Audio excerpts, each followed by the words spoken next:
चलिए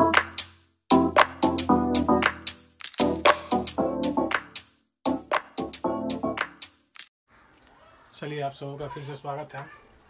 आज हम लोग बढ़ते हैं फिजिक्स के एक अगले चैप्टर में, दूसरे चैप्टर में प्रकाश का अपवर्तन। ठीक है, तो प्रकाश का अपवर्तन दूसरा चैप्टर है फिजिक्स का, जिसमें हम लोग आगे पढ़ते हैं क्या पढ़ते हैं। पहले हेडिंग है आपका प्रकाश का अपवर्तन। हमने प्रकाश का परावर्तन पढ़ चुका है और अपवर्तन, ये दोनों अलग अलग चीज़ है। ठीक है, तो क्या अपवर्तन देखिए, तो हमने परावर्तन पढ़ा था, तो परावर्तन में एक ही चीज़ पढ़ा था कि जिस माध्यम में प्रकाश की किरणें आ रही थी उसी माध्यम में वापस लौट रही थी। क्या था जी, कि ऐसे प्रकाश की किरणें आ रही थी और क्या हो रही थी, ऐसे टकरा कर वापस जा रही थी। तो जब प्रकाश की किरणें उसी माध्यम में, जिस माध्यम आती थी उसी माध्यम से टकरा कर लौट जाती थी, उसे परावर्तन कहते थे। लेकिन यहाँ पे क्या होगा, यहाँ पे माध्यम चेंज होगा। प्रकाश की किरणें आएगी तो टकरा कर लौटेगी नहीं, प्रकाश की किरणें क्या करेगी, पार जाएगी। ठीक है, हमें परावर्तन में क्या कैसा सतह चाहिए था, अपारदर्शी सतह चाहिए था। अपारदर्शी सतह इसलिए चाहिए था क्योंकि प्रकाश को उसके पार नहीं ले जाना था। लेकिन यहाँ पे क्या करना है, यहाँ पे माध्यम चेंज करना है। इस चैप्टर में प्रकाश के अपवर्तन में क्या करना है, माध्यम चेंज करना है। कैसे चेंज करना है आप कुछ देर बाद देखिएगा। तो हमें यहाँ पे क्या करना है, प्रकाश के अपवर्तन में माध्यम को चेंज करना है। तो जैसे मान लीजिए ये माध्यम है, यहाँ पे वायु है और इधर जल है, तो इस वायु से जल में जाने के लिए तभी ना जाएगा जब यहाँ पे अवरोधक नहीं होगा। तो प्रकाश के लिए जो वैसे पदार्थ जो अवरोधक का कार्य नहीं करते हुए क्या होते हैं, पारदर्शी होते हैं। तो जो अपवर्तन होगा वो पारदर्शी माध्यमों के बीच में होगा। वहीं जब बात करेंगे परावर्तन का तो वो अपारदर्शक वस्तु से होगा। ठीक है, चलिए तो आगे बढ़ते हैं। आइए देखिए प्रकाश का अपवर्तन क्या है। प्रकाश का अपवर्तन में हमने लिखा है, क्या लिखा है, देखिए हमने लिखा है कि प्रकाश की किरणों के एक पारदर्शी माध्यम से दूसरे पारदर्शी माध्यम में जाने पर, अभी आपको बताया है कि माध्यम चेंज करना तो पारदर्शी होना जरूरी है। तो पारदर्शी होगा तभी ना पार करेगा। तो प्रकाश की किरणों का एक पारदर्शी माध्यम से दूसरे पारदर्शी माध्यम में जाने पर दिशा परिवर्तन होता है।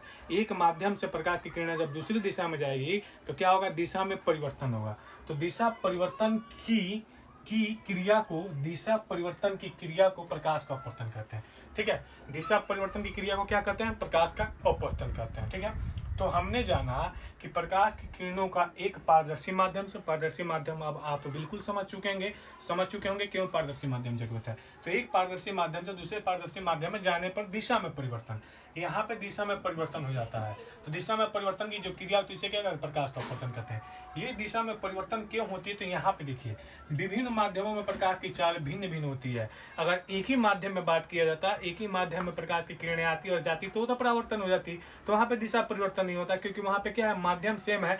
तो उस माध्यम में प्रकाश यहाँ पर रहे, जैसे ये पूरे ये जो रूम है, रूम का माध्यम क्या है, वायुमंडल है, शून्य वायुमंडल है, यहाँ पर गैस है। तो देखिए जिधर देखिए उधर देखिए गैस है, तो इसमें प्रकाश जब गैस में चलेगा तो यहाँ पे जो चाल रहेगा वही चाल यहाँ पे रहेगा, वही चाल यहाँ पे रहेगा, वही चाल यहाँ पे रहेगा। ठीक है, लेकिन जैसे ही बात करते हैं ये क्या होगा, आपको गैस वायुमंडल हो गया, और जैसे ही इधर मान लीजिए जल का एरिया है, जल में जाएगा तो ये माध्यम बदल जाएगा। तो माध्यम बदलेगा तो यहाँ पे जो चाल है वह चाल, तो इसमें जो जल में चाल रहेगा दोनों अलग अलग है, क्योंकि प्रकाश क्या होती है, प्रकाश विभिन्न माध्यमों में प्रकाश की चाल भिन्न भिन्न होती है। ठीक है, अलग अलग माध्यमों में प्रकाश की चाल क्या होती है, अलग अलग होती है। तो यहाँ पे जो चाल है वो जब इस माध्यम पर, उसके बाद चाल में डिफरेंस आएगा, तो इसी चाल में अंतर होने की वजह से प्रकाश की किरणें क्या करती है, अपनी दिशा में परिवर्तन करती है, अर्थात कहने का मतलब किरणें मुड़ जाती हैं।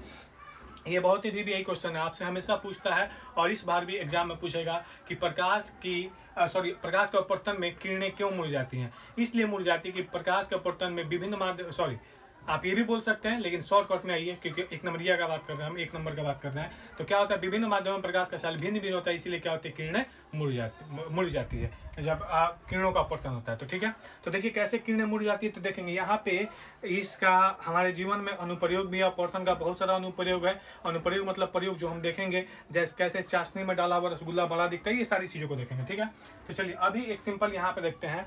ये आपका एक कांच का गिलास है, इस कांच के गिलास में क्या रखा गया, आधा जल भरा गया है। ठीक है, और ऊपर क्या है जी, ये नीचे जल हो गया तो ऊपर कुछ नहीं रहता, तो क्या होता है, वायु रहता है, वायुमंडल होता है। वायुमंडल भी ना हो, गैस भी ना हो, तो क्या होगा, निर्वात होगा।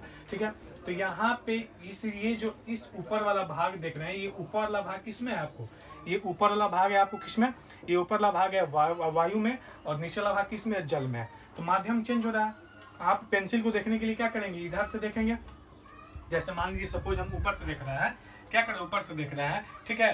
तो ऊपर से देख रहे हैं या सामने से भी देख रहे हैं, तो यहाँ पे क्या ये प्रकाश की जो किरणें इधर से आ रही है, ये वायु से आ रही है, और ये जो किरणें आ रही है, ये जो किरणें ये कहाँ से, जल में डूबी हुई पेंसिल से आ रही है। तो यहाँ पे माध्यम चेंज हो रहा है, यहाँ पे माध्यम चेंज हो रहा है। तो अभी बताएगी जब प्रकाश की किरणें एक माध्यम से दूसरे माध्यम में जाएगी तो क्या होता है, दिशा में परिवर्तन होता है। तो ये जो सीधी दिख रही है, सीधी नहीं होगी, क्या होगी, ये ऐसे इधर मुड़ जाती है, क्योंकि ये दिशा में परिवर्तन है, क्योंकि यहाँ पे चाल कुछ और है, यहाँ पे चाल कुछ और है। क्या क्या चाल है हम तुरंत देखेंगे, अभी तुरंत देखेंगे। तो जब चाल में परिवर्तन तो किरणें क्या होती है, मुड़ जाती है। तो मुड़ जाने की वजह से दिखता है आपको कि जब पानी में पेंसिल को डालते हैं तो पेंसिल टूट गया है, छड़ी को डालते हैं तो देखते हैं कि छड़ी क्या हुई, टूटी हुई या मुड़ी हुई दिखाई पड़ती है। वहीं जब सिक्का जो नीचे सिक्का रहता है, पानी डालने पे क्या होता है, थोड़ा ऊपर, पेनी में जो सिक्का रहता है वो क्या होता है, पेनी में जो सिक्का रहता है पानी डालने में थोड़ा ऊपर वो उठा हुआ दिखाई देखने लगता है। तो इन सब का वजह क्या है, प्रकाश का अपवर्तन। प्रकाश का अपवर्तन क्यों वजह है, क्योंकि प्रकाश इसमें क्या होता है कि दो माध्यम में प्रकाश की किरणें आती है, दो माध्यम में जाने की वजह से क्या होती है, किरणें मुड़ जाती है, ठीक है। तो हमने यहाँ पे देखा आपको कि विभिन्न माध्यमों में प्रकाश की चाल भिन्न भिन्न होती है। तो विभिन्न माध्यमों में कहने का मतलब क्या होगा, निर्वात या हवा। जब बात करते हैं आपको निर्वात और हवा, निर्वात और हवा में प्रकाश के चाल में थोड़ा सा अंतर। तो निर्वात कहने का मतलब कुछ नहीं, और हवा कहने का मतलब क्या है, गैसेज, गैसों का उपस्थित होना, ठीक है, हवा हो गया। तो गैसों का मिश्रण हवा है। तो निर्वात में प्रकाश का चाल 3 लाख किलोमीटर पर सेकंड होता है, और थोड़ा सा अंतर होता है हवा में, तो उन दोनों के लिए हम एक ही लेते हैं, ठीक है। उसके बाद बात करते हैं, निर्वात के बाद बात करते हैं जल में। तो जल में होता है 2,25,000, ठीक है, क्या होता है, 2,25,000 किलोमीटर पर सेकंड। उसके बाद बात करते हैं कांच में, तो क्या होगा, 2 लाख, सॉरी यहाँ पे जीरो होगा जी, क्या होगा, 2 लाख किलोमीटर पर सेकंड, ठीक है, क्या होगा, 2 लाख किलोमीटर पर सेकंड होगा, ठीक है। तो एक चीज देखिए आप, एक चीज क्या देखिए यहाँ पे ये क्या है, ये कांच हो गया, ये जल हो गया, और एक निर्वात हो गया। इसका तुरंत जरूरत पड़ने वाला है। तो निर्वात कहने का मतलब शून्य, कुछ भी नहीं। निर्वात करने का मतलब क्या, शून्य, कुछ भी नहीं। जल कहने का मतलब द्रव। इसमें क्या होता है, या आप कह लीजिए गैस, निर्वात को क्या कह लीजिए, गैस कह लीजिए, गैस बोल दीजिए, या बोल दीजिए आपकी कुछ नहीं। तो अभी हम गैस के रिस्पेक्ट में समझाते हैं, क्योंकि आपने ठोस, द्रव और गैस के बारे में पढ़ा होगा। तो ये जो गैस है, इसमें जो रिक्त स्थान होता है वो द्रव की अपेक्षा ज्यादा होता है। तो इसमें रिक्त स्थान ज्यादा है, उसके अपेक्षा इसमें रिक्त स्थान कम है, और उसके अपेक्षा इसमें रिक्त स्थान कम है। यानी ये क्या है, ज्यादा सघन है, और ये क्या है, उससे कम सघन है, और ये क्या है, बिल्कुल सघन नहीं है। तो कहने का मतलब जो बिल्कुल सघन है, यानी जिसमें ज्यादा जगह है, उसमें प्रकाश की चाल क्या है, ज्यादा है। जिसमें कम जगह है, जिसमें गैस से थोड़ा कम जगह, उसमें प्रकाश आती है, गैस से थोड़ा कम प्रकाश है। जिसमें गैस से ज्यादा कम जगह, उसमें गैस से क्या है, थोड़ा ज्यादा प्रकाश का चाल कम है, ठीक है। यानी हम आपको यही बात समझाना चाह रहे हैं कि प्रकाश की चाल के अगर बारे में बात करेंगे कि प्रकाश की चाल कहाँ पे ज्यादा होगी, तो प्रकाश की चाल वहीं पे ज्यादा होगी जहाँ पे उसको अवरोध न मिले, ठीक है, अवरोध ना मिले। यानी कहने का मतलब क्या होगा, उसमें माध्यम के कण बहुत ही कम हो।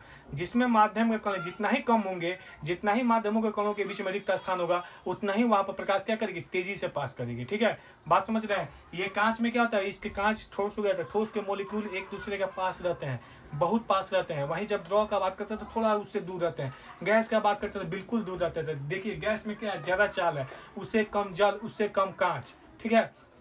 तो प्रकाश उसी माध्यम में तेज जाएगी, उसी माध्यम में तीव्र गति से चलेगी जिस माध्यम के कण क्या होंगे, ज्यादा दूरी पर होंगे। अर्थात कहने का मतलब क्या होगा, उनमें रिक्त स्थान ज्यादा होगा, ठीक है। ये समझ गया। अब आगे बढ़ते हैं। आगे हमने क्या लिखा है कि प्रकाशतः सघन एवं प्रकाशतः विरल।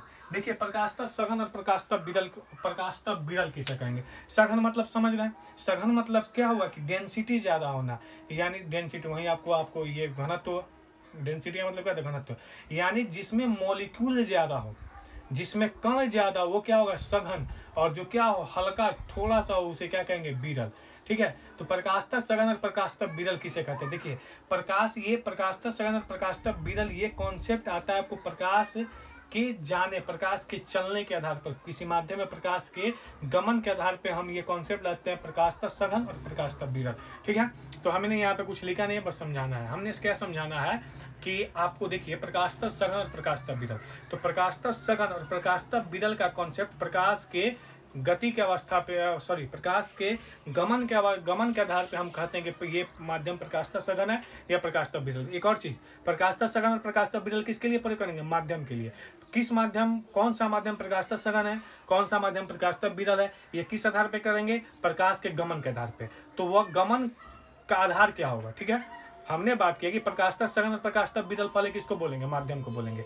तो ठीक है, माध्यम को बोलेंगे। किस आधार पर प्रकाशतः सघन और प्रकाशतः विरल माध्यम को बोलेंगे, तो आधार हमारा क्या होगा, प्रकाश का गमन का आधार, प्रकाश का गमन। ठीक है, अब प्रकाश का गमन किस प्रकार होगा कि उसको हम प्रकाशतः सघन बोलेंगे, और उसके बाद किस दूसरे प्रकार का होगा उसे प्रकाशतः विरल कहेंगे। ठीक है, तो आइए, प्रकाशतः सघन उसे कहेंगे जिसमें प्रकाश कम गुजरेगी, अर्थात प्रकाश का गमन कम होगा, अर्थात प्रकाश की चाल क्या होगी, कम होगी।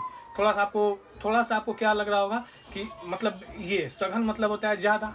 ठीक है, और यहाँ पे करेंगे जिसमें प्रकाश कम जाए, जिसमें प्रकाश क्या हो, जिसमें प्रकाश की गति कम हो, जिसमें प्रकाश गमन कम करे, उसे क्या बोल रहे हैं, प्रकाशतः सघन बोल रहे हैं। तो जी हमने बिल्कुल सही बोला है। हमने क्या बोला कि प्रकाशतः सघन उसे बोलेंगे जिसमें प्रकाश की गति कम हो, प्रकाश की चाल कम हो। ठीक है, प्रकाश की चाल कम हो, प्रकाश की गति कम हो, तो हमने उसे क्या किया, प्रकाशतः सघन।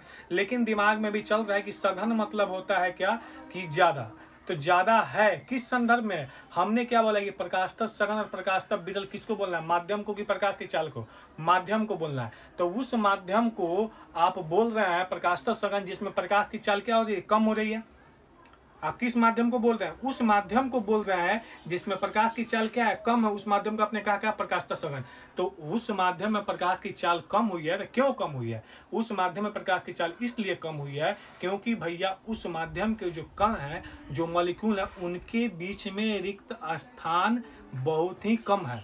उनके बीच में रिक्त स्थान क्या है, कम है। तो रिक्त स्थान कम क्यों होता है, रिक्त स्थान कम क्यों होगा, क्योंकि उसमें मॉलिक्यूल क्या होंगे, ज्यादा होंगे, उनमें कण क्या होंगे, ज्यादा होंगे।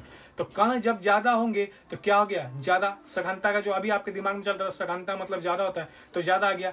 हमने माध्यम को सघन और विरल कहा है। ठीक है, तो प्रकाश के गमन के आधार पे तो बोलना है, लेकिन जिसमें प्रकाश कम चलेगी उसे प्रकाशतः सघन बोलेंगे। तो कम चलेगी तो प्रकाश की गति कम हो रही थी, वो विरल नहीं हो जाएगा, वो क्या होगा, सघन होगा। क्योंकि हमने गमन के आधार पे बताना तो है, लेकिन बताना किसको है, माध्यम को बताना है कि माध्यम सघन होगा, कि माध्यम सघन है कि माध्यम विरल है। तो वो माध्यम सघन होगा जिसमें मॉलिक्यूल ज्यादा होंगे। ऑब्वियस अभी आपको बताए हैं कि जिसमें मॉलिक्यूल ज्यादा होगा उसमें प्रकाश की चाल क्या होगी, कम होगी। तो आप अभी समझ गए होंगे, अगर बातें अच्छी तरह से समझ में आई होंगी तो आप अभी यहाँ पे वीडियो को क्या कीजिएगा, लाइक कीजिएगा, और इसको आप क्या कीजिएगा, शेयर भी कीजिएगा। ठीक है, तो हमने क्या बताया कि प्रकाशतः सघन किसे कहेंगे, जिसमें प्रकाश की चाल कम होगी। तो प्रकाशतः विरल किसे कहेंगे, इसके अपोजिट, जिसमें प्रकाश की चाल क्या हो, ज्यादा हो। ठीक है, प्रकाशतः विरल उसे कहेंगे जिसमें प्रकाश की चाल ज्यादा हो। अर्थात कहने का मतलब क्या होगा कि उसमें माध्यम के कण ज्यादा दूरी पर हो, अर्थात माध्यम के कण उसमें कम होंगे, इसीलिए उनके बीच में डिस्टेंस क्या होगा, ज्यादा होगा। तो उसे क्या कहेंगे, प्रकाशतः विरल, और इसे कहेंगे प्रकाशतः सघन। तो आपको, मुझे पूरा उम्मीद है कि आपको ये प्रकाशतः सघन और प्रकाशतः विरल बहुत ही अच्छे तरीके से समझ में आ गया होगा। उसी बात को जो अभी तक हमने आपको समझाया उसी को नोट करके लिखा है कि नोट, जिस माध्यम का प्रकाशीय घनत्व, घनत्व मतलब वही सघनता। ठीक है, जिस माध्यम का प्रकाशीय घनत्व जितना ही अधिक होगा, जिस माध्यम का प्रकाशीय घनत्व जितना ही अधिक होगा उसमें प्रकाश की चाल उतनी ही कम होगी। क्यों कम होगी, कम इसलिए होगी क्योंकि जो प्रकाशीय जो माध्यम होगा अगर वह सघन है तो उसमें मॉलिक्यूल ज्यादा है, और मॉलिक्यूल ज्यादा है तो वे क्या करेंगे, प्रकाश के चाल का अवरोध करेंगे। इसीलिए प्रकाश क्या होगा, रुक रुक कर फंस कर चलेगा, इसीलिए उसमें प्रकाश की चाल क्या होगी, कम होगी। तो इस वीडियो में हम यहीं तक देखते हैं, फिर अगले वीडियो में देखेंगे आपको कि प्रकाश के अपवर्तन की व्याख्या को देखेंगे। चलिए ठीक है, मिलते हैं अगले वीडियो में। वीडियो को लेंथ छोटा करना है क्योंकि ये मौसम खराब है, मौसम खराब में नेट सही से काम नहीं कर रहा है। चलिए बाय बाय, टेक केयर। आप वीडियो को लाइक कीजिए, पसंद कीजिए, जो नहीं कुछ समझ में आ रहा है उसको पूछिए कमेंट बॉक्स में, जितना हो सके उतना शेयर कीजिए। ठीक है, चलिए मिलते हैं अगले वीडियो में, बाय बाय।